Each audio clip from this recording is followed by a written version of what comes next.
યાત્રાધામ દ્વારકા પાસેના બહુચર્ચિત વસઈ ગામે એરપોર્ટ માટેની પ્રાથમિક સર્વેની કામગીરી શરૂ. દ્વારકા પ્રાંત અધિકારી સાથે મામલતદાર, તાલુકા વિકાસ અધિકારી, રેવન્યુ ડિપાર્ટમેન્ટના અધિકારીઓ સ્થળ પર પહોંચ્યા. વસઈ ગામે આવેલ જમીન અતિ ફળદ્રુપ હોવાથી ખેડૂતોનો એરપોર્ટ માટે સખત વિરોધ. વસઈ, મેવાસા, ગઢીજી, કલ્યાણપુર જેવા ગામોની 800 થી પણ વધારે એકર જગ્યા એરપોર્ટ માટે પસંદ કરવામાં આવી છે. પ્રાંત અધિકારી દ્વારકા દ્વારા જણાવવામાં આવ્યું કે માત્ર પ્રાથમિક સર્વે કરવામાં આવી રહ્યું છે. રિપોર્ટ સરકારને સોંપ્યા બાદ જ એરપોર્ટનું નક્કી થશે. કોઈ ખેડૂતે ખોટી અફવાઓમાં આવવું નહીં. જે પણ નિર્ણય આવશે તે ખેડૂતોને સાથે બેસાડી ચર્ચા કર્યા બાદ જ આગળ વધવામાં આવશે. વસઈ ગામના તમામ ખેડૂતો જે એરપોર્ટના અસરગ્રસ્ત સંપાદનમાં જેમનું જમીનો આવે છે એ તમામ અહીંયા ભેગા થયા છે. એમની સાથે આગેવાનો પણ અહીંયા ભેગા થયા છે અને આ વારંવાર આ એરપોર્ટની જગ્યા અન્ય સ્થળે ખસેડવી એવી વારંવાર માંગ કરી રહ્યા છે. આ બાબતે આવેદનપત્ર પણ આપ્યું છે અને વારંવાર રજૂઆતો પણ થઈ છે. છતાંય પણ આજે પ્રાંત સાહેબ અને મામલતદાર સાહેબ શ્રી દ્વારા ખેતરે જઈને પ્રાથમિક સર્વે શરૂ કરી દેવામાં આવ્યું છે, જેમનો અમે સખત વિરોધ કરીએ છીએ. અને અમારી માંગણીઓ એવી હતી કે ભાઈ આ ફળદ્રુપ જમીનને છોડી દેવામાં આવે અને અન્ય એવી બિનઉપજાઉ જમીન હોય ત્યાં એરપોર્ટનું બનાવવામાં આવે એવી માંગણી હતી. છતાં પણ અમને એવું લાગે છે કે અત્યારે બળજબરીપૂર્વક આ બધી કામગીરીઓ થઈ રહી છે, જેનો સમગ્ર ખેડૂત સમાજ વિરોધ કરે છે. અને આગામી સમયમાં અમારી આ જે ખેડૂતોનું સંગઠન છે આ બાબતે સખત લડત કરવાના મૂડમાં છે અને આ બાબતે અમારે હાઈકોર્ટમાં જવું પડશે તો હાઈકોર્ટમાં પણ જવાની તૈયારીઓ રાખી છે. પણ એરપોર્ટ તો અહીંયા ન જ બનવું જોઈએ અને ખેડૂત બચવો જોઈએ. ખેડૂતને બચાવવા માટે આ લડત અમારી ચાલુ રહેશે. ખેડૂત સમાજ અને અહીંના તમામ ઓખામંડળના ગામડાઓ એમની સાથે છે અને આ લડત અમે ચાલુ રાખશું. તારીખ 19/1/2026 કાલે રવિવારે તલાટી મંત્રી શ્રી ભગવતીબેનનો સરપંચશ્રીને ફોન આવ્યો કે ગ્રામજનોને ભેગા કરી રાખજો. અમારા પ્રાંત અધિકારી સાહેબ, મામલતદાર સાહેબ Shri, TDO Shri, airport authority અધિકારી શ્રી, ખેતી નિયામક શ્રી સાહેબો પધારી રહ્યા છે. એટલે આજે બધા મીડિયા સમક્ષ હાજર છે ત્યારે હું કહેવા માગીશ કે આ બધા ગ્રામજનો તલાટીના કહેવાથી વસઈ ગામની અંદર ભેગા થયા. તમને બધાને વોટ્સઅપની અંદર એક મેસેજ મળેલો હશે. બધાને મેસેજ મળેલો હતો ને? પણ આજે આપણે જોયું કે આ કોઈ અધિકારી સીધા આપણને મળ્યા વગર સર્વે કરવા માટે નીકળી. આપણે પ્રાથમિક સૂચના એવી હતી કે ભાઈ ગ્રામજનોને તમે ભેગા કરી રાખો. એટલે અમને આશા હતી એસડીએમ સાહેબ ઉપર. એસડીએમ સાહેબ અમારી ખેડૂતો સમક્ષ બધા ખેડૂતોની વેદના છે એ સાંભળશે.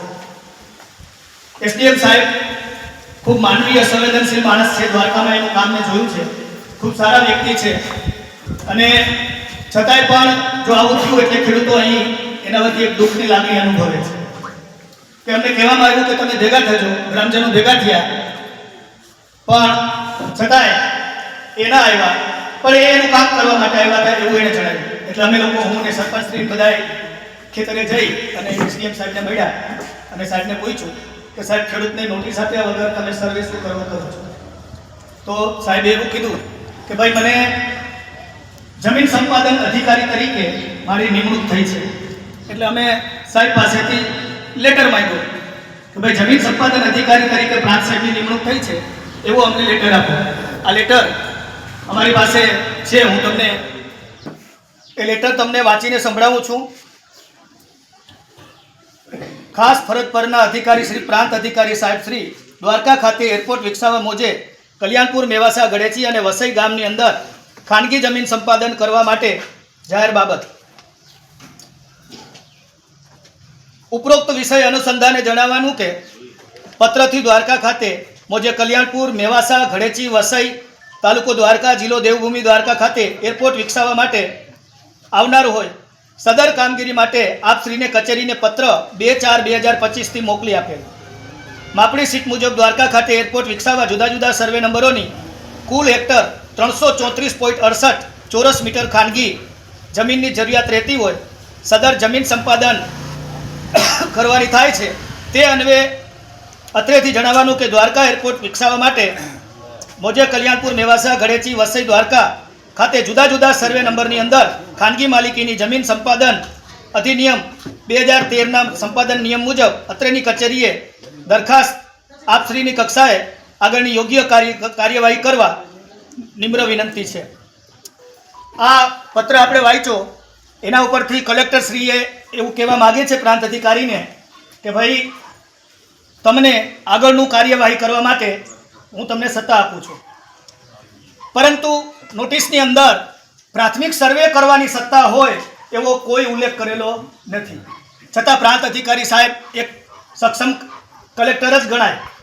કલેક્ટરની નીચેની પોસ્ટ એટલે એસડીએમ સાહેબ. તો આજે અમારે કહેવાનું એ થાય છે કે હું જ્યાં સર્વે થતો હતો ત્યાં રૂબરૂ ગયો, ક્યાં ક્યાં મુદ્દાઓની અંદર સર્વે થાય છે એ મેં જોયું. એની અંદર આપણા જે ઝાડ હોય, લીમડાનું ઝાડ હોય, એને આપણે મોટું કરતાં 20 વર્ષ લાગ્યા હોય. હવે એમાં ગુંદા અને બદામ લખે છે ખાલી. આવું મેં લેટરની અંદર જોયું. એટલે મારી ખાસ સરકારશ્રીને દરખાસ્ત છે કે જંગલ ખાતાના અધિકારી દ્વારા જો સર્વે કરવાનો જ હોય તો જંગલ ખાતાના અધિકારી દ્વારા 1 વર્ષ 6 મહિનાથી મોટા દરેક વૃક્ષનું એની અંદર એનો ઉલ્લેખ કરવામાં આવે કે એક પણ ઝાડ મોટું કરવું એ ખેડૂતને કેટલી મહેનત પડે એ આપણે બધાય સમજો ને. એક ઝાડ નારિયેલથી માંડી કે બદામથી માંડીને કોઈ પણ વૃક્ષને મોટું કરવું એ ખૂબ જ અઘરી વસ્તુ છે. બીજું, મેં જ્યારે સાહેબને પ્રશ્ન કર્યો કે સાહેબ આ તમે શેનો સર્વે કરવા માગો છો, ત્યારે એણે કીધું કે ભાઈ જમીન ફળદ્રુપ છે કે નહીં એનો સર્વે કરવા માગીએ છીએ, જમીન પિયતવાળી છે કે નહીં એનો સર્વે કરવા માગીએ છીએ. તો હું સરકારશ્રીને કહેવા માગું છું કે સરકારી ચોપડે ઓલરેડી વસઈ ગામની જમીન, કલ્યાણપુરની, મેવાસાની અને ગળેચી ગામની જમીન ઓલરેડી ફળદ્રુપ છે. તમને બધાને માવઠાના, મગફળીના 22,000 રૂપિયા ખાતામાં આવ્યા છે? બરોબર. આના ઉપરથી સાબિત થાય છે કે આપણી જગ્યામાં મગફળી તો થાય જ છે. આ સિવાય શિયાળુ પાક લઈએ છીએ, આપણે ઉનાળુ પાક લઈએ છીએ, ચોમાસું પાક લઈએ છીએ. સરકારના ચોપડે ઓલરેડી સરકારે આપણને પૈસા આપ્યા છે કે ભાઈ તમારી જમીન ફળદ્રુપ છે, તમારી મગફળી નિષ્ફળ ગઈ છે એટલે જમીન ફળદ્રુપ છે એવું તો સરકારી ચોપડે સાબિત થાય છે. બીજી વાત, આપણે બધાએ 10-10, 20-20 વર્ષથી લાઇટ બિલ ભરીએ છીએ.